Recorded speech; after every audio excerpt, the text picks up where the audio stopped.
vez na África, ficamos lá durante 15 dias.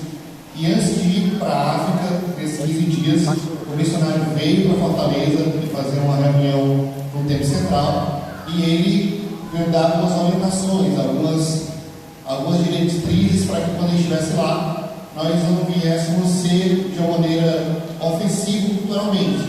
Porque aqui, aí chama de esquina normal, né? Esquina da rua e tudo, mas a esquina é considerado um lugar de prostituição, cabaré. Então, se eu falasse esquina em Portugal, eu estava falando cabaré. E se aqui chama, vai comprar uma Coca-Cola, por exemplo, aí chega no mercado e diz, ó, não tem Coca aí, né? Só pede Coca, não é isso? Uma Coca-Cola, a gente pede só Coca. Lá, se eu pedir Coca no mercado, ele vai dizer que não vende, porque Coca, em Cabo Verde, é fezes, né? É cocô. Então, Coca lá é cocô. Então, eu tive que dizer a palavra completa, Coca-Cola. Eu não poderia dizer, coloquei uma pitada de sal, por exemplo, porque pitada era algo ofensivo para as mulheres.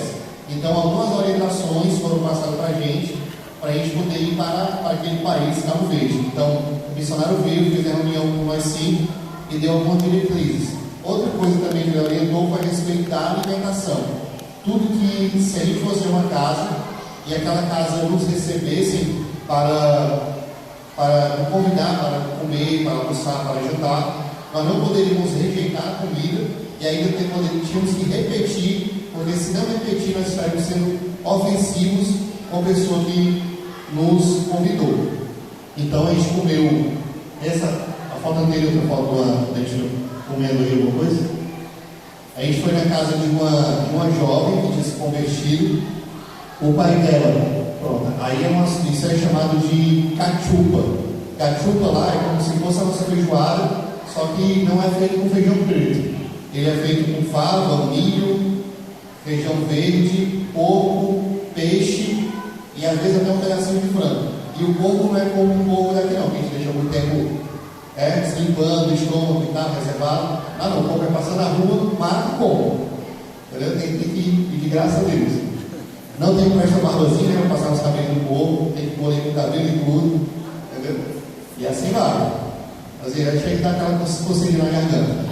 Então, a gente foi para essa casa, a casa dessa moça, ela era uma casa que a menina se convertido, e o pai dela, se ela fosse para a igreja, como ela tocava à noite juntamente com o pai dela era cantor lá na região, e ela tocava à noite junto com o pai.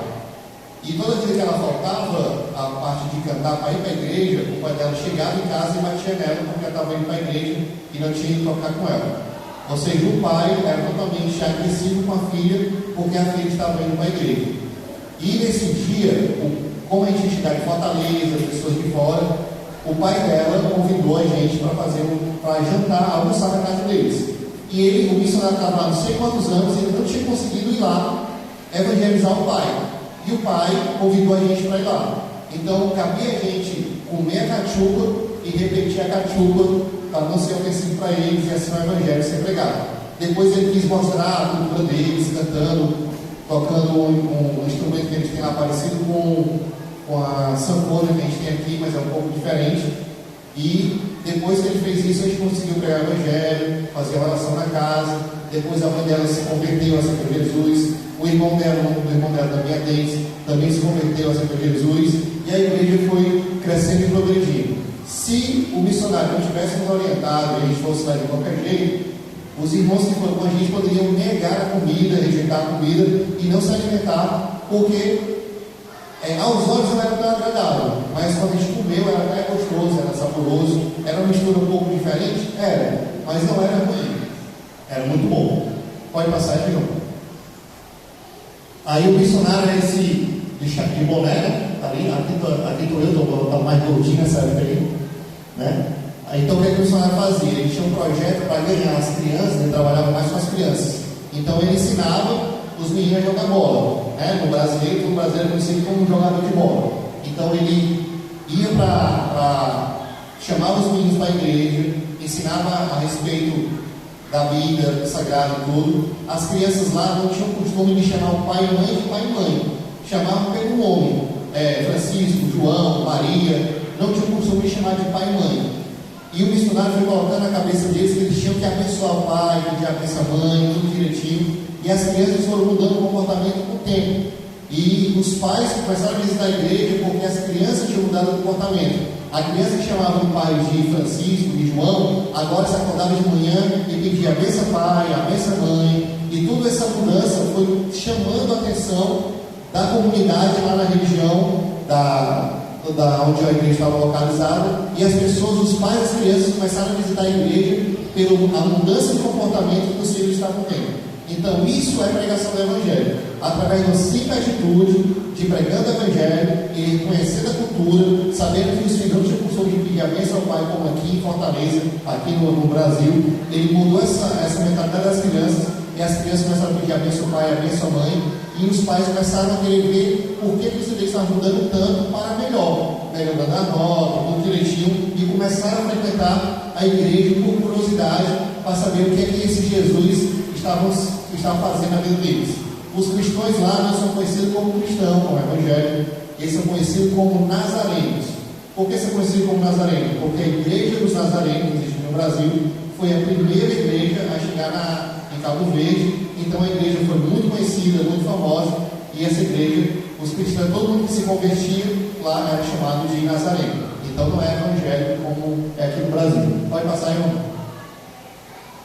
Aqui no evento, irmãos, que a gente estava em uma outra comunidade, um pouco mais da igreja, que o pastor ajudava, e as crianças lá, essa alimentação que eles estão comendo, às vezes era a primeira e única alimentação durante o dia todinho, né? Não é como as nossas crianças têm aqui, sei lá, a criança chora para ter um iPhone, a mãe vai comprar um iPhone.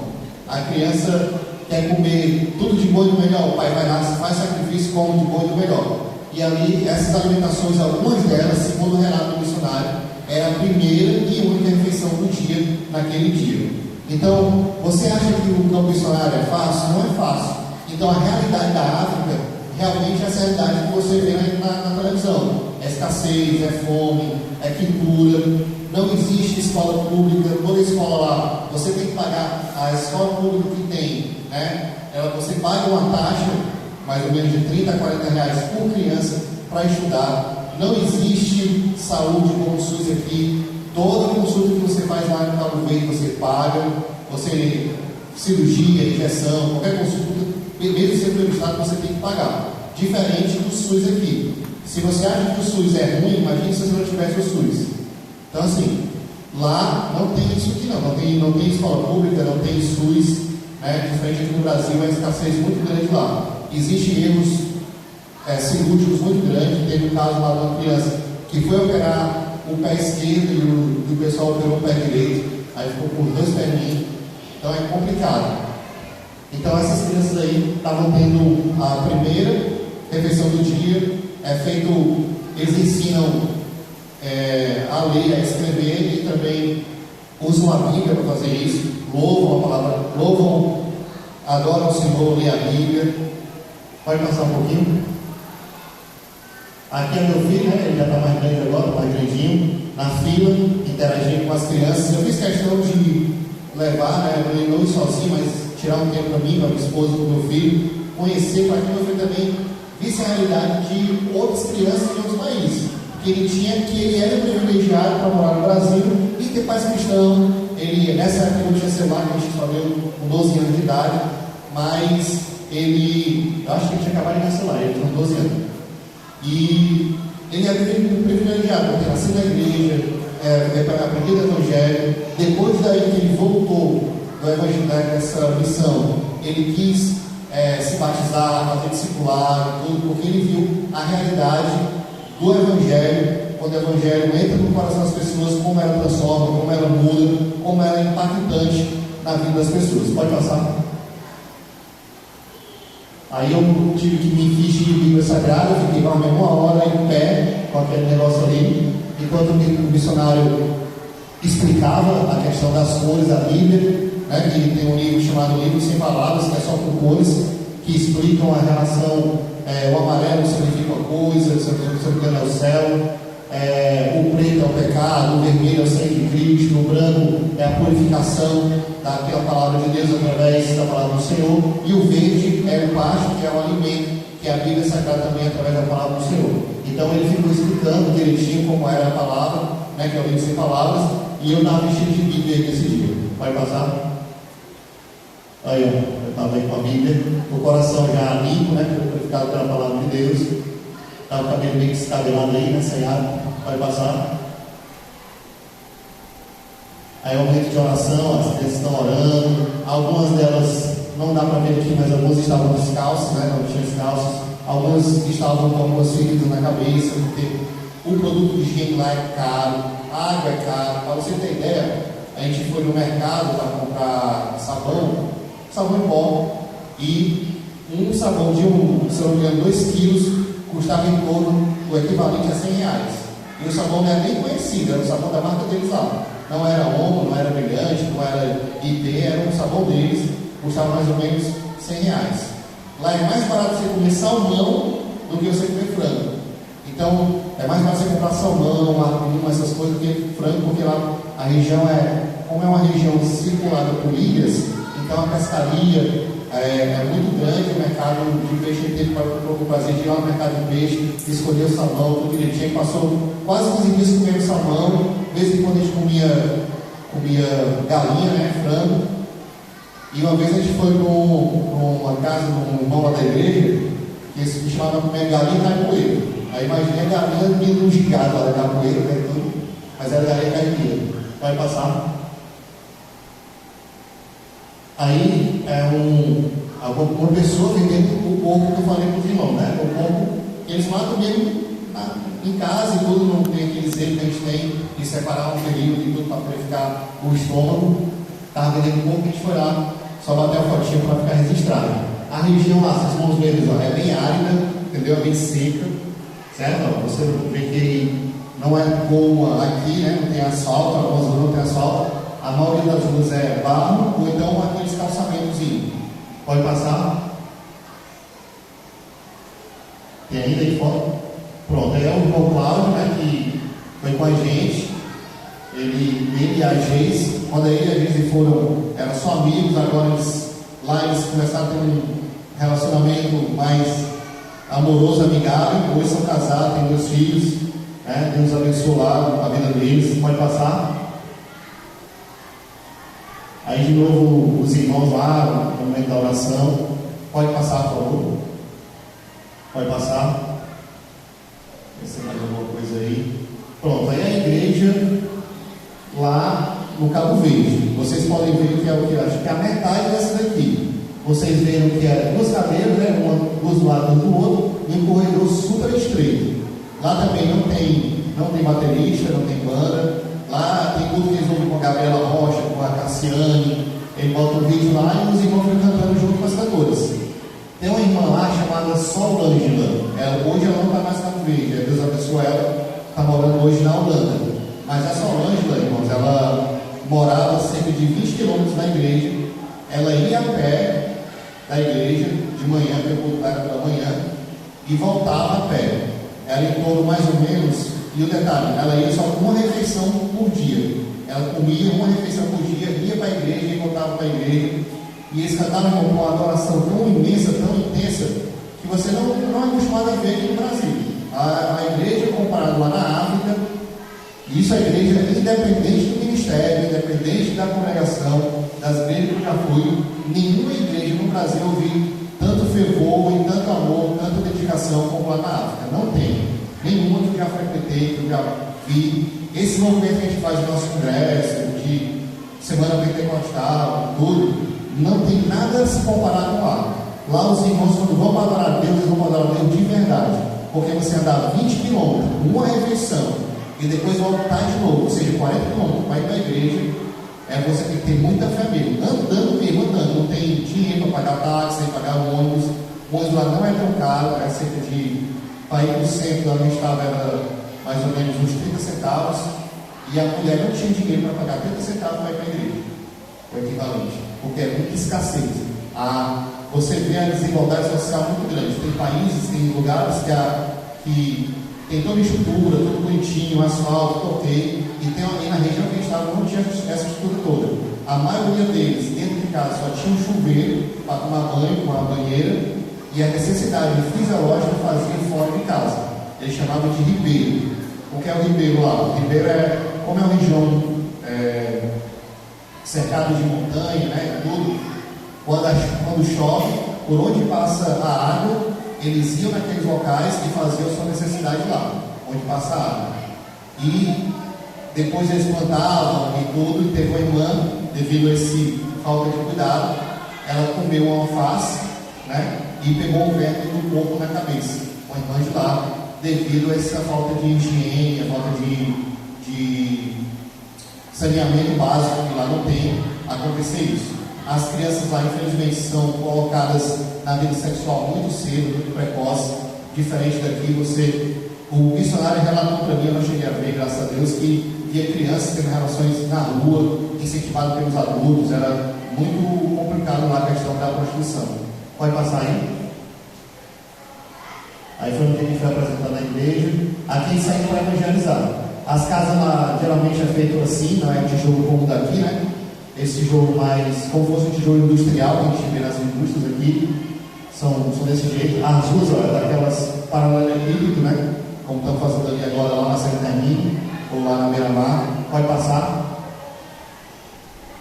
Aí é a bicha aí. É fila, né? Aí é bicha. Bora, vem pra bicha. Lá a fila é considerada chamada de bicha. Pode passar.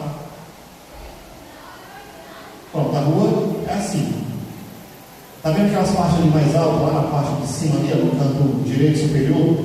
Às vezes a gente ia subir ia lá em cima para poder pregar, evangelizar e falar do Evangelho de Jesus. Eles tem zonas que é baixa e tem zonas que é muito alta. Então a gente tinha que ir andando e tudo, evangelizando. Aí foi quando a gente estava evangelizando. Pode ir lá, vai passar. Pronto. Tem umas fotos aí que acho que deu para colocar, que tem uma mãe com a criança no mercado. Lá a cultura é o seguinte: o marido fica em casa enquanto as mulheres trabalham. As mulheres que trabalham, o marido fica em casa. Os maridos lá, os homens não têm muita vontade de trabalhar, não. É a mulher que estão de conta de tudo lá. A mulher que trabalha, e às vezes o marido tem 2 mulheres, e a mulher sustenta o casa. É bem complicado. Só quando se converte, que eles entendem realmente o Evangelho, aí eles assumem o papel de realmente cabeça do lar, de pastor da sua casa, e a função do sacerdote é assim. Eles começam a mudar a sua mentalidade e começam a assumir a responsabilidade de realmente pai de família daquela região lá. Então, para nós, eu e minha esposa, foi uma experiência muito boa. A gente estivemos lá durante 15 dias louvando, adorando o Senhor. Eu queria convidar minha esposa aqui em cima. A gente vai cantar uma música que a gente aprendeu lá antes da gente vir embora. A gente aprendeu uma música. Eu queria que os irmãos acompanhassem com as palmas, certo? Chamar minha esposa aqui para cantar comigo. É a música que a gente aprendeu bem direitinho lá, a gente não esqueceu.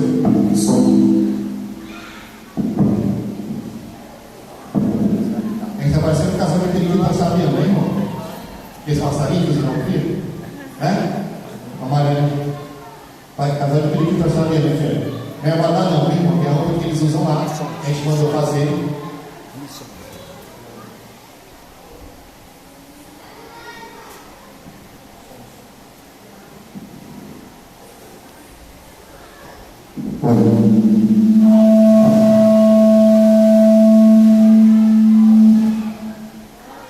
Certo? Desligou? Eu coloco mais aqui, ó. Oi.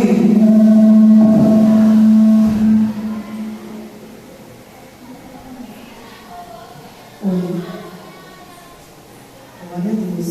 Oi, pronto. Nossa, Deus, Pai Senhor. Já fez chover? Eu lembro. É sim. Olha para você que acompanha. Nós vamos acompanhar uma palma, tá? Glória a Deus. Vamos lá. A minha sabe para pode bem, a minha para o Pai, ó Deus. A minha sabe para pode bem, a minha para o Pai, ó Deus. Aleluia, aleluia, amém, no Pai, ó Deus. Aleluia, aleluia, amém, no Pai, ó Deus. A minha sabe para pode bem, a minha para o Pai, ó Deus.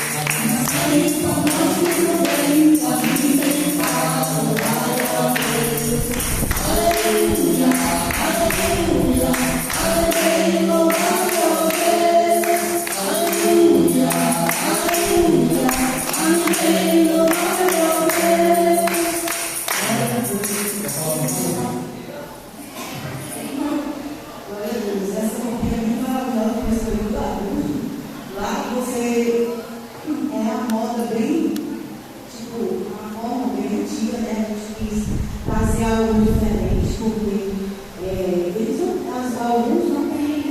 algumas coisas chegou umas roupas, chegou sandália, a gente chegou bola, a gente chegou medicamento, que a gente não pode levar muito, mas o missionário disse que era muito necessário.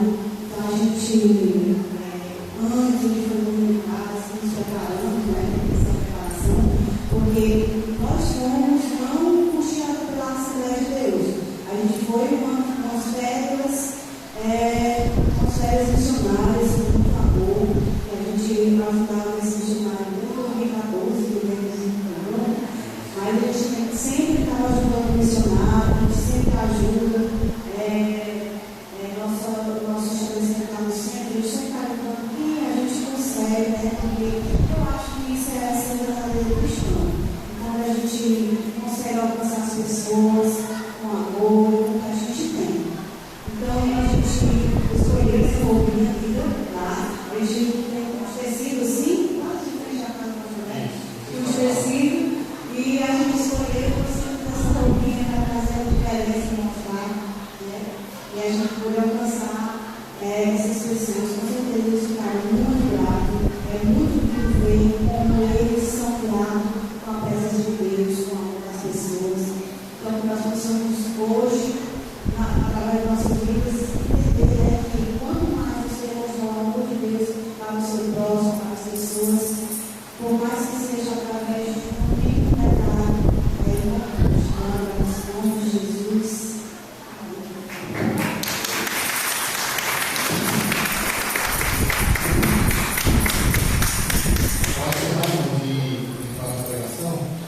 Eu quero dizer uma frase que eu aprendi lá na África, que talvez você possa também ler aqui e colocar em prática na sua vida.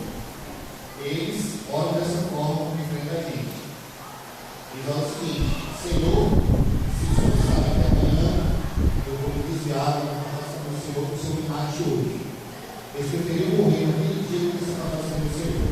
Enquanto a gente aqui no Brasil, se o Senhor não abrir a porta, se o Senhor não der a namorada que eu quero, a namorada que eu quero, se o pastor ficar com raiva, se o pastor me chamar atenção, se a minha senhora não escolher o vestido que eu queria que eu pudesse e tudo, eu não vou mais para a igreja, sair da igreja.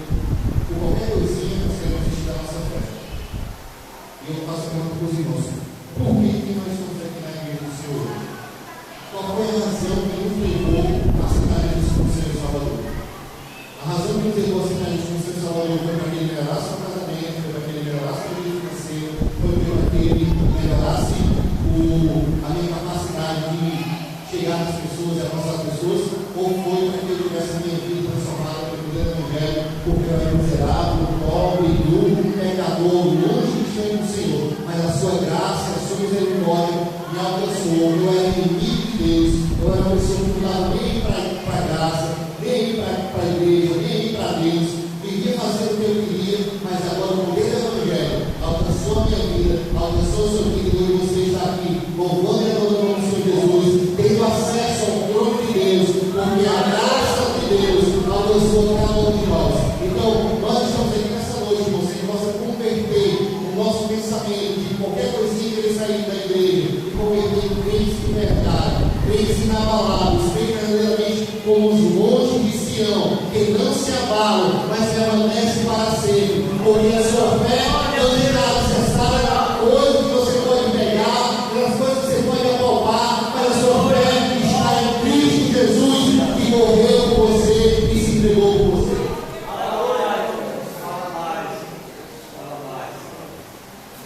No texto que nós vemos, irmãos, em Mateus capítulo 18, versículo 18, quando Jesus ressuscita, ele aparece para os seus discípulos e diz o seguinte: é-me dado toda a autoridade nos céus e na terra. Jesus, quando aparece e ressuscita, ele faz os seus discípulos entenderem: olha, você já sabia que eu tinha autoridade para curar os enfermos, para expulsar demônios, para ter autoridade sobre a natureza, mandei os gêmeos e os magos a trabalhar, mas agora eu tenho autoridade também sobre a morte. Eu morri e ressuscitei de acordo com o que eu tinha falado para vocês. E devido a isso, devido a ter ressuscitado, ele aparece para os seus discípulos e diz: todo o poder e toda a autoridade foi me dada nos céus e na terra. Jesus, ele tem todo o poder e toda a autoridade. acontece na minha vida, na sua vida, no Brasil, seja o que for, acontece sem a permissão de Deus ou fora do controle de Deus. Tudo está no controle e nas mãos do nosso Senhor e Salvador Jesus Cristo. Nada acontece sem essa autoridade. Deus aparece para os versículos, é-me dado todo o poder nos céus e na terra.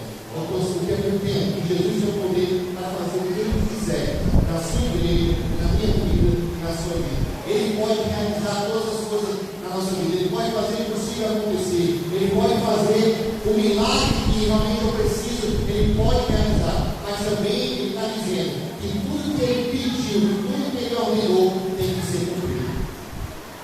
Tudo que Ele ordenou tem que ser cumprido de acordo com a sua autoridade que Ele tem. No versículo 19, Ele vai dizer o seguinte: por causa dessa autoridade que Ele tem, Ele vai dizer assim: portanto, ide e fazer com que todos os povos da terra se tornem discípulos, batizando-os em nome do Pai, e do Filho e do Espírito Santo. Ou seja, porque é dado toda a autoridade a Ele, a Jesus, agora Ele nos dá uma ordem direta para a igreja. Portanto, ide e fazer discípulos. É uma ordem dada pelo Senhor Jesus. Às vezes, irmãos, quando eu me converti há 26 anos atrás, era que a gente faz vigílias, ia para as orações, para as consagrações, subir um monte, e era esperado que, como a gente era no meio pentecostal, que Deus nos direcione o que a gente vai fazer na igreja através de uma profecia, de uma revelação. Então, vem um irmão e fala assim: olha, você vai ser um intercessor. Meu irmão, na cabeça, olha, você vai ser o pregador da palavra. Meu irmão, olha, você vai ser missionário. Mas a mesma coisa para você: você não precisa que alguém venha na sua cabeça e diga que você vai fazer o evangelho, pregar o evangelho, fazer missões, porque você já tem essa ordem direta dada pelo próprio Senhor Jesus, que diz: é-me dado todo o poder nos céus e na terra, portanto, ide e fazei discípulos. Você quer uma ordem dada para as senhoras, é uma ordem dada para os adolescentes, é uma ordem dada para os jovens, é uma ordem dada para os obreiros, é uma ordem dada para os pastores, é uma ordem dada para cada um de nós, e fazer discípulos, irmãos, pregar o evangelho de Jesus. E pregar o evangelho de Jesus não é de qualquer jeito. Tem que ter sacrifício, tem que ter disposição, tem que ter renúncia. Você tira tempo para investir nas pessoas, você tira tempo para evangelizar as pessoas, você tira tempo para você investir tempo para poder disciplinar aquelas pessoas. Uma vez no setor 16, a gente foi lá na Serra do Tacuti fazer uma missão com a João de Jó, que era da nossa igreja na época. Foi alguns irmãos também da sede estadual, e fomos fazer um evangelismo lá na Serra do Tacuti. Foi dividido os grupos, e quando voltou a evangelização, mais ou menos no meu dia, os grupos estavam se reunindo e dizendo: meu grupo ganhou tanto para Jesus, aí o outro, meu grupo ganhou 10, meu grupo ganhou 8, meu grupo ganhou 7, meu grupo ganhou 5. Aí eu cheguei para eles e eu dei uma hora para eles.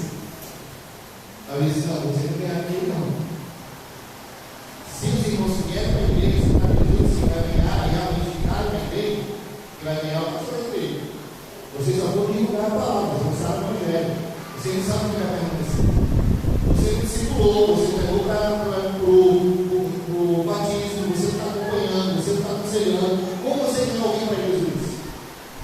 Às vezes eu vejo aqueles pregadores que vêm nas nossas igrejas e um monte de gente vem para aceitar Jesus na frente do templo, eles ficam contando, chamando quantas vezes aceitaram Jesus. Mas ele é tímido na igreja, e uma pessoa pregou e 15 aceitaram Jesus, e ele colocou 15 que aceitaram Jesus, mas só ficou alguém nenhum. Como ele conta que ganhou 15 pessoas e só fica 21? Está errado, não tem lógica. Aquela planta, aquela semente que foi lançada em boa terra, ela permanecer, ela vai dar fruto, e seu fruto vai permanecer, porque foi a planta que foi regada, que foi cuidada, que foi podada, tudo direitinho, cuidado pelo discipulador. Ou seja, nós somos discipuladores. Ele vai dizer: portanto, ide e fazei discípulos.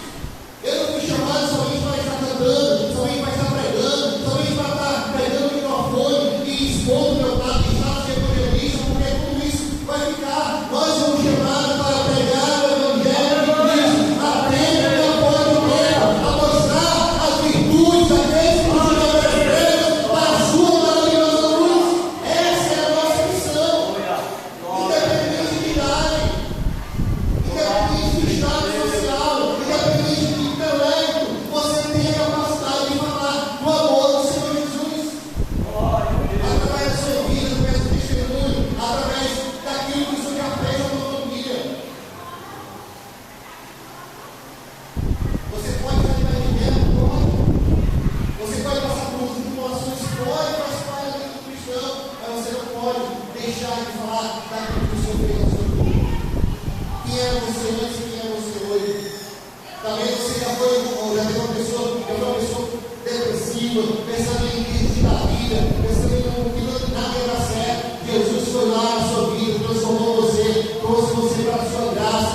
Tudo que era de ruim na rua era o filho da igreja que fazia. E realmente eu falei, eu jogava rasgado nas caixas do correio, os caras já passando os carros, na moto. Era uma bênção. Então tudo de ruim que aconteceu na rua por igreja era o povo dele, como não influenciava para mim. E as mães não queriam que os seus filhos andassem comigo, porque eu era, como diz aqui no Ceará, danado demais.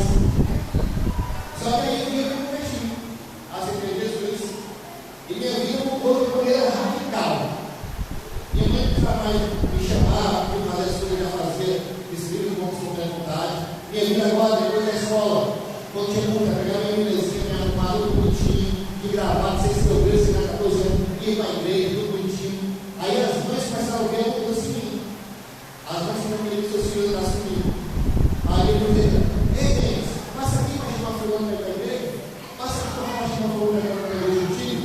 Aí meus amigos que estavam andando, agora vai sair da igreja comigo. Foi eu e mais 12 amigos indo para a igreja, louvando, fazendo o nome do Senhor Jesus, cantando as crianças, depois cantando adolescente, depois cantando na cidade. Porque quando a gente prega o evangelho entra no seu coração e você entende o evangelho, a sua vida é transformada. E aquilo que era o tipo de escárnio, de isolamento, que você veio prestar para nada, agora precisou convidar você para resgatar os seus filhos das drogas, da prostituição, porque você vai ser um canal de bênção para os seus amigos. As mães faziam questão, agora eu tinha um nome, agora eu era bênção. E hoje, para nós, nossos Jesus, quando as pessoas chegam lá para o consultório e chamam de doutor.